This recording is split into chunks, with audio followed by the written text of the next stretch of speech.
जय श्री राम। अपनी सेना का नाश और विरूपाक्ष का मारा जाना देख रावण अत्यंत क्रोधित हुआ। वानरों द्वारा वध किए जाने के कारण अपनी सेना को अत्यंत क्षीण होता हुआ देख रावण ने समझा कि इस समय मेरा भाग्य ही लौट गया है। अतः समर भूमि में स्थित रावण व्यथित हुआ। उसने पास खड़े महोदर से कहा, हे महाबलवान, इस समय मेरी विजय की आशा तुम्हारे ऊपर ही निर्भर करती है। अतः हे वीर, तुम भली भांति युद्ध करो। रावण के यह कहने पर महोदर ने उससे कहा, बहुत अच्छा। और वह शत्रु सेना में उसी प्रकार कूद पड़ा जैसे पतंगा आग में कूद पड़ता है। फिर महोदर ने वानरी सेना में घुस बड़ी मार काट मचाई। बड़े बड़े बलवान वानरों ने भी बड़ी बड़ी शिलाएं ले राक्षसों का संहार किया। महोदर की मार से समस्त वानर अत्यंत पीड़ित हुए और उनमें से कुछ इधर उधर भागते हुए सुग्रीव की शरण में गए। वानरी सेना की मोर्चाबंदी को छिन्न भिन्न हुआ देख सुग्रीव ने पर्वत के समान बड़ी भारी शिला उठा महोदर के ऊपर फेंकी। अचानक उस शिला को अपने ऊपर आते हुए देख महोदर जरा न घबराया, अपितु उसने बाणों से उस शिला के टुकड़े टुकड़े कर दिए। शिला का वार खाली जाते देख सुग्रीव ने अत्यंत क्रोधित होकर एक साखू का वृक्ष उखाड़ उसे महोदर के ऊपर फेंका, किंतु महोदर ने वह वृक्ष भी बाणों से काट डाला। तब सुग्रीव को पृथ्वी पर पड़ा हुआ एक परिघ दिखाई दिया। उन्होंने उस चमचमाते परिघ के अग्रभाग से महोदर के घोड़ों को मार डाला। घोड़ों के मारे जाने पर वीर महोदर अपने विशाल रथ से कूद पड़ा और क्रोध में भर उसने एक गदा उठा ली।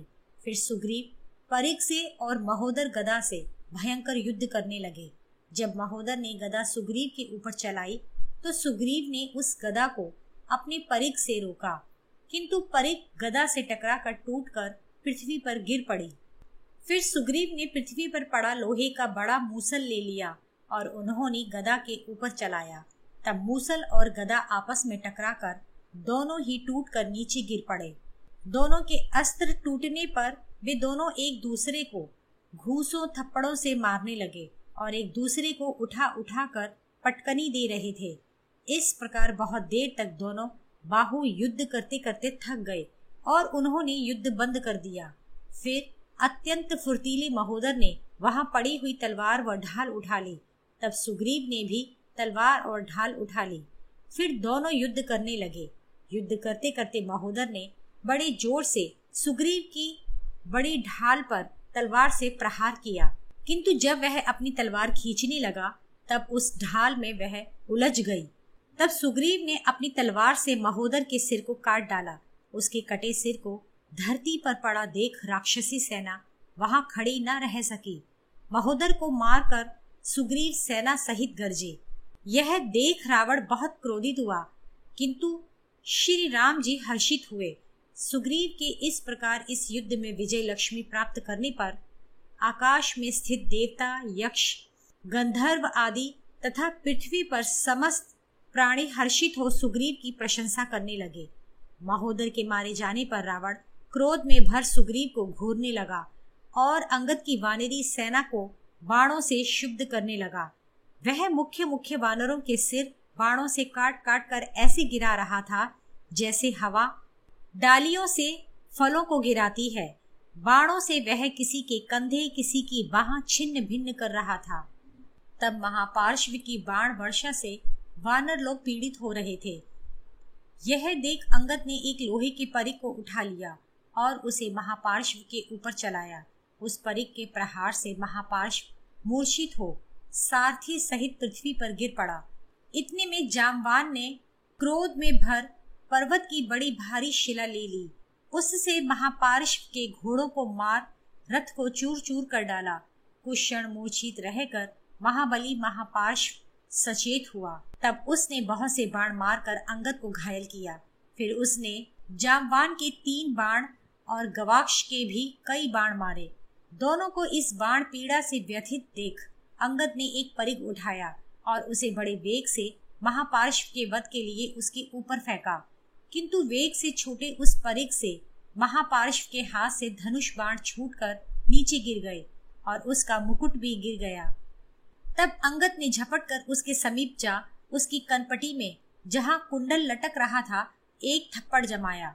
तब महापार्श्व ने क्रोध में भरकर एक फरसा उठाया और उसे अंगद के खींच के मारा, किंतु अंगद ने फरसे के उस प्रहार को व्यर्थ कर दिया। फिर अंगद ने अपनी मुट्ठी बांधी और कठोर घूंसा तान कर उसकी छाती में दे मारा। इस प्रकार से महापार्श्व का कलेजा फट गया और वह तुरंत निर्जीव हो पृथ्वी पर गिर पड़ा। उसकी पृथ्वी पर गिरते ही उसकी सेना भाग खड़ी हुई। तब तो समर में रावण अत्यंत क्रुद्ध हुआ और वानरी सेना हर्षनाद करने लगी। रावण देवताओं और वानरों का बड़ा भारी हर्षनाद सुन क्रुद्ध हो पुनः युद्ध करने के लिए तैयार हुआ। महोदर, महापार्श्व और विरूपाक्ष राक्षसों को मारा देख रावण अत्यंत कुपित हो सारथी से कहने लगा, आज मैं इन दोनों राम और लक्ष्मण को मारकर अपने मारे गए मंत्रियों का तथा लंकापुरी को घेरे जाने का दुख दूर करूंगा। मैं आज इस राम रूपी वृक्ष को काट कर गिराऊंगा जिसमें सीता रूपी फल फला है और जिसके सुग्रीव, जामवान, मैंद, अंगद आदि समस्त वानर यूथपति डालियां और गुद्दे हैं। रावण दसों दिशाओं को प्रतिध्वनित करता हुआ शीघ्रता से राम के समीप जा पहुंचा। उस समय उसने महाभयंकर और अत्यंत दारुण तापस अस्त्र का प्रयोग कर समस्त वानरों को जला डाला। वे वानरगण दग्ध होकर रणभूमि में चारों ओर गिरने लगे। तब वानरी सेना के अनेकों वानरों के रावण के बाणों द्वारा घायल होने पर तथा सैकड़ों वानरों के रणभूमि से भागने पर श्री राम जी रावण से लड़ने के लिए आगे बढ़े। तब रावण ने वानरी सेना को भगा कर देखा कि श्री राम जी उससे लड़ने के लिए तैयार खड़े हैं। उनके पास उनके भाई लक्ष्मण भी खड़े हैं। फिर लक्ष्मण सहित श्री राम जी ने रावण को आते देख हर्षित हो धनुष को बीच में पकड़ा और उसे टंकोरने लगे। वह धनुष इतनी जोर का शब्द करने लगा मानो पृथ्वी को ही फाड़ डालेगा। पहले लक्ष्मण ने रावण के साथ लड़ना चाहा और अग्नि शिखा के समान बाण धनुष पर रख कर छोड़े। लक्ष्मण की चलाए बाणों को रावण ने छूटते ही अपने बाणों से आकाश में ही रोक दिया। फिर रावण लक्ष्मण के साथ युद्ध करना छोड़ पर्वत की तरह अटल अचल खड़े श्री राम जी के सामने गया। फिर वह उनके ऊपर बाण वृष्टि करने लगा। रावण के बाणों को अपने ऊपर बड़ी शीघ्रता से आते देख श्री राम जी ने बड़ी फुर्ती से भल्लाकार बाण निकाले और उनसे रावण के बाणों को काट गिराया। फिर रावण और श्री राम एक दूसरे पर बड़ी फुर्ती से बाण वर्षा करने लगे। उस समय उन दोनों वीरों के चलाए विविध प्रकार के बाणों से आकाश मंडल ढक गया और सूर्यास्त होने से पूर्व ही बड़ा अंधकार छा गया। उन दोनों की बाण वृष्टि से आकाश में झरोके से बन गए। लड़ते लड़ते रावण ने श्री राम जी के माथे को तान कर नाराज अर्थात लोहे के बाणों की माला छोड़ी, किंतु श्री राम ने रावण की उस बाण माला को अपने मस्तक पर धारण कर लिया और वे उससे जरा भी न विचलित हुए। फिर श्री राम ने रौद्रास्त्र का प्रयोग करने के लिए बहुत से बाण निकाले और रावण पर छोड़े, किंतु वे बाण रावण के कवच से जा टकराते थे। उनसे रावण जरा भी न पीड़ित हुआ क्योंकि रावण का कवच अमोघ था। फिर श्री राम जी ने रथ पर सवार रावण के ललाट पर परम अस्त्र के मंत्र से अभिमंत्रित कर बाण मारा। उस बाण से निकले हुए बाणों को रावण ने ऐसा रोका कि वे 5 सिर वाले सर्पों की तरह फुफकारते हुए भूमि में घुस गए। फिर रावण ने अत्यंत भयानक आसुर अस्त्र निकाल कर छोड़ा। उस आसुर अस्त्र से सिंहमुख, व्याघ्रमुख, काकमुख, गिद्धमुख, भेड़िया मुख आदि वाले बाण निकले। उसने बहुत से 5 मुख वाले सर्पों की तरह पैने बाण भी छोड़े। इनके अतिरिक्त उसने खरमुख, शुकरमुख आदि ऐसे अनेक बाण छोड़े। जब इस प्रकार श्री राम जी के ऊपर वह आसुर अस्त्र आया तब उन्होंने अग्नितुल्य आग्नेय अस्त्र चलाया। इनके अतिरिक्त उन्होंने सूर्यमुख, चंद्रमुखी, महोल्का मुखी पैने बाण छोड़े।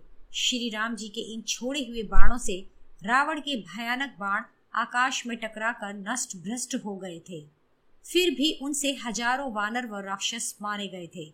श्री राम जी द्वारा रावण के उस भयानक बाणों को नष्ट हुआ देख समस्त वानरगण हर्षित हो हर्षनाद कर उठे और सुग्रीव, अंगद आदि प्रमुख वानर श्रेष्ठ श्री राम जी को घेर कर खड़े हो गए।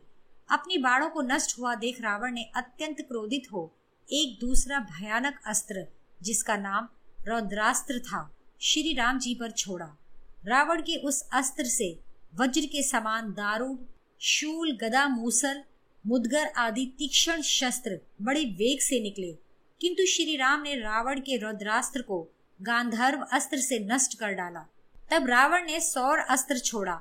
उस अस्त्र से चमचमाते बड़े बड़े चक्र निकलने लगे।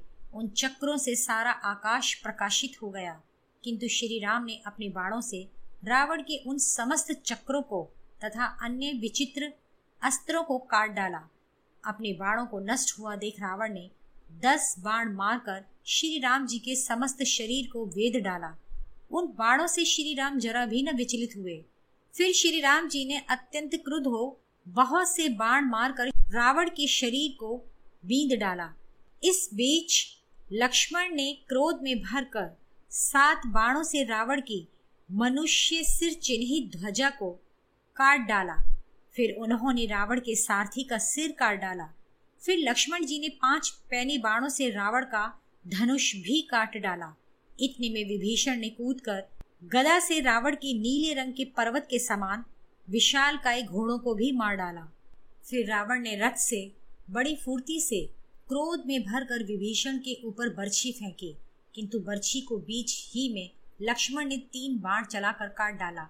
तब रावण ने पुनः एक बड़ी भारी शक्ति ली।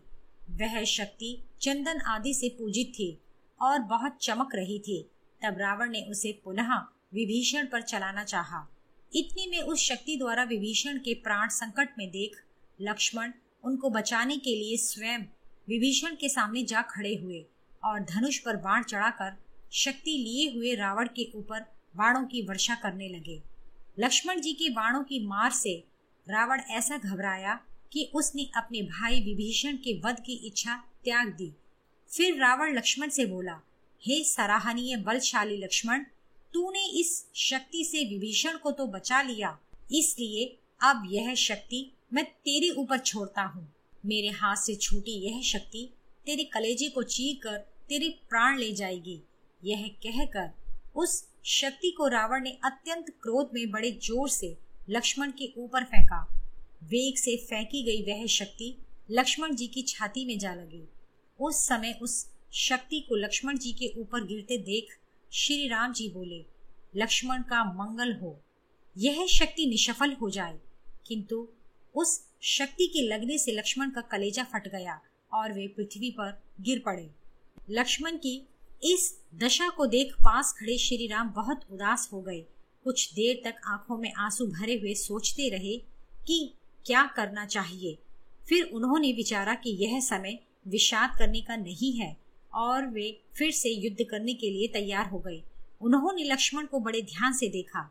उनका शरीर शक्ति से विदीर्ण हो गया और वे रक्त से तरबतर हो रहे थे और हिल डुल भी नहीं पा रहे थे, क्योंकि रावण ने ऐसे जोर से उनकी शक्ति मारी थी कि वह शक्ति लक्ष्मण जी के शरीर को फोड़कर धरती में घुस गई थी। बड़े बड़े वानर उस शक्ति को खींचकर निकालने के यत्न में लगे हुए थे, किंतु वह किसी से भी नहीं निकल पा रही थी। इसका एक कारण यह भी था कि रावण बड़ी फुर्ती के साथ वानरों को बाण वर्षा से पीड़ित कर रहा था। फिर श्री राम जी ने उस भयानक शक्ति को दोनों हाथों से पकड़कर खींच लिया और क्रोध में भर उसको तोड़ दिया। जिस समय श्री राम जी उस शक्ति को खींच रहे थे, उसी बीच में रावण ने श्री राम जी को बाणों से वेध डाला, पर उन्होंने बाणों की तनिक भी परवाह न की और लक्ष्मण को गले लगाकर उन्होंने सुग्रीव और हनुमान जी को संबोधित कर कहा, हे वानर श्रेष्ठों, तुम सब लक्ष्मण को घेर कर खड़े रहो, क्योंकि बहुत दिनों के बाद मुझे अपना पराक्रम दिखाने का अवसर हाथ लगा है। इस पापी का वध अवश्य ही करना है।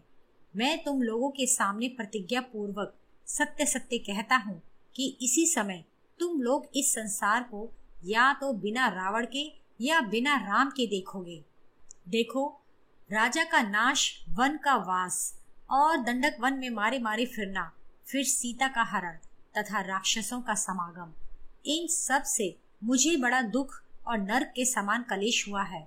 अब मैं युद्ध में रावण को मारकर उन सब कलेशों से मुक्त हो जाऊंगा, जिसके लिए मैं यह वानरी सेना यहाँ लाया हूँ, जिसके लिए मैंने बाली को मार सुग्रीव को राजा बनाया और जिसके लिए समुद्र पर पुल बांधकर समुद्र को पार किया।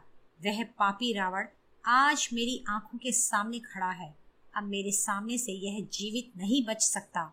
हे वानरों, तुम लोग स्वस्थ होकर पर्वत शिखर पर बैठे बैठे मेरा और रावण का युद्ध देखो। आज मैं वह काम करूंगा कि जब तक यह संसार रहेगा तब तक देवताओं सहित चर और अचर जीव उसका बखान करते रहेंगे। यह कहकर युद्ध में खरे स्वर्ण से भूषित 7 पैने बाण श्री राम जी ने सावधान होकर रावण के मारे। तब तो रावण ने भी श्री राम के ऊपर नाराज बाण और मूसलों की वृष्टि की। श्री राम और रावण के चलाए बाण आकाश में टकराकर टूट जाते थे और पृथ्वी पर गिरते समय उनकी नोकों से चिंगारियां निकलती थीं। फिर श्री राम जी के बाणों से पीड़ित हो भय के मारे रावण उसी प्रकार भागा जिस प्रकार बालक पवन के वेग से भागते हैं। इधर रावण की शक्ति से घायल लक्ष्मण जी को रुधिर में सराबोर देखकर श्री राम जी सुषेण से बोले, लक्ष्मण का शक्ति के आघात से पृथ्वी पर सांप की तरह लौटना मुझे व्याकुल कर रहा है। लक्ष्मण मुझे प्राणों से भी अधिक प्यारे हैं। ये लहू में नहाए हुए हैं। इनको इस दशा में देख मैं घबरा गया हूँ। इनकी दशा देख मुझ में लड़ने की शक्ति नहीं है। हाथ से धनुष छूटा जा रहा है। मुझे अपने बल पराक्रम पर लज्जा आ रही है। अपने भाई की दशा देख मेरे पैर आगे न बढ़कर पीछे की ओर पड़ रहे हैं।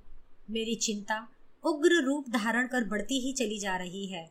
श्री राम जी अत्यंत दुखी और विकल हो विलाप करने लगे और कहने लगे, मुझे ना तो अब युद्ध की इच्छा है, ना सीता की, और ना ही अधिक जीने की इच्छा है।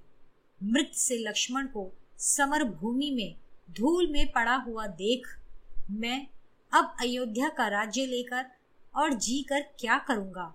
मुझे अब रावण से लड़ने की भी कुछ आवश्यकता नहीं है, क्योंकि लक्ष्मण तो समर क्षेत्र में अब सदा के लिए सो ही गए हैं। देखो, स्त्रियां और भाई बंधु तो सब जगह मिल सकते हैं, किंतु सगे भाई नहीं मिलते। श्री राम लक्ष्मण को अपना सगा भाई ही मानते थे। श्री राम जी को विलाप करते देख सुषेण ने उनको धीरज बंधाते हुए कहा, हे महाबलवान, यह लक्ष्मण मरे नहीं हैं, क्योंकि ना तो इनकी मुख की आकृति ही बिगड़ी है और ना इनके चेहरे का रंग काला ही पड़ा है जैसा कि मुर्दे का पड़ जाता है। इनका चेहरा तो हर्षित और भली भांति चमक रहा है। इनकी दोनों हथेलियां कमल पुष्प की तरह लाल और दोनों नेत्र सुंदर बने हुए हैं। प्राणहीन लोगों के ऐसे लक्षण नहीं होते। हे वीर, लक्ष्मण अभी जीवित है। फिर सुषेण ने हनुमान जी से कहा, हे सौम्य, यहाँ से तुम शीघ्र जाओ और जामवान ने जिस पर्वत का पता तुम्हें पहले बतलाया था, उस औषधीय पर्वत पर जाकर उस पर्वत के दक्षिण शिखर पर लगी हुई बूटियों को ले आओ। उन बूटियों में से एक तो घाव में चुभे हुए बाण आदि को निकालने वाली विशल्य करनी बूटी है, दूसरी संधान करनी बूटी घाव भरने वाली है, तीसरी संजीवनी मुर्दे में प्राण डालने वाली बूटी है, चौथी स्वर्ण करनी भरे हुए घाव के निशान और चमड़ी को एक रंग का करने वाली है। सो तुम तुरंत जाकर चारों को ले आओ। यह सुन हनुमान जी उस औषधि पर्वत पर गए, किंतु वे वहां जाकर उन बूटियों को न पहचान सके। फिर वे पहले की ही भांति उस पर्वत को उखाड़ कर लंका में वहां पहुंचे जहां लक्ष्मण घायल पड़े थे। फिर सुषेण ने उन जड़ी बूटियों को उखाड़ लिया और लक्ष्मण को सूंघाया। लक्ष्मण उन बूटियों को सूंघते ही शस्त्र पीड़ा से मुक्त हो तुरंत उठकर खड़े हो गए। लक्ष्मण जी को खड़ा देख सभी सुषेण की धन्य धन्य कहकर प्रशंसा करने लगे। फिर श्री राम जी ने आंखों में आंसू भरकर अत्यंत स्नेह से लक्ष्मण को अपने हृदय से लगाया। फिर उनसे कहा, हे वीर, मैं बड़े भाग्य से पुनः तुमको देख पा रहा हूँ। मैं तो तुम्हारा पुनर्जन्म हुआ मानता हूँ। हे लक्ष्मण, यदि तुम मर जाते तो मुझे न अपने जीने की, न सीता की, और ना ही रावण को जीतने की ही कोई इच्छा रहती।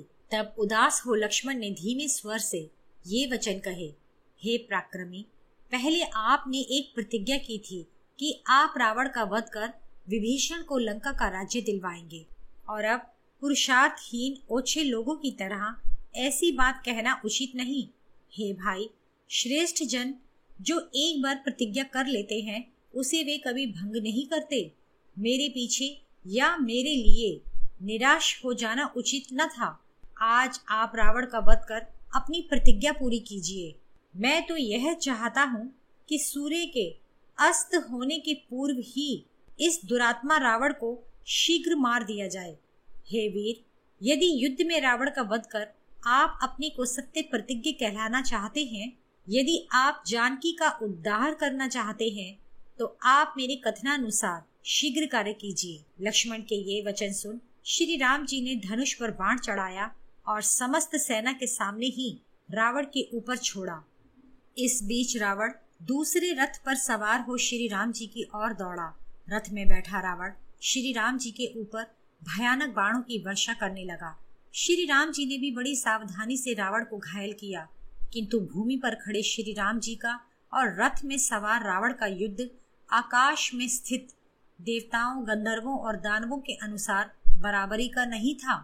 तब इंद्र ने स्वयं प्रातःकालीन सूर्य की तरह जगमगाता पन्नों के जड़ाऊ जुए से युक्त सूर्य के समान चमचमाते हरे रंग के घोड़ों से जुता हुआ सोने की जालियों से भूषित श्रेष्ठ रथ को श्री राम जी को युद्ध में ले जाने के लिए अपने रथवान मातली को आज्ञा दी।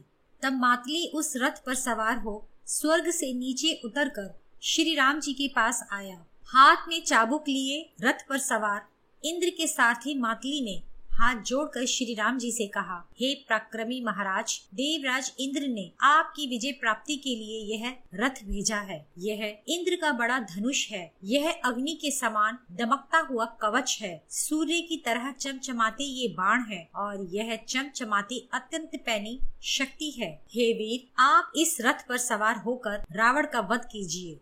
मातली के इस प्रकार कहने पर श्री राम जी ने उस रथ की परिक्रमा की और भली भांति उसे प्रणाम कर उस पर वे सवार हुए। उस समय श्री राम जी अपनी कांति से चंद्रमा की तरह समस्त लोकों को प्रकाशित कर रहे थे।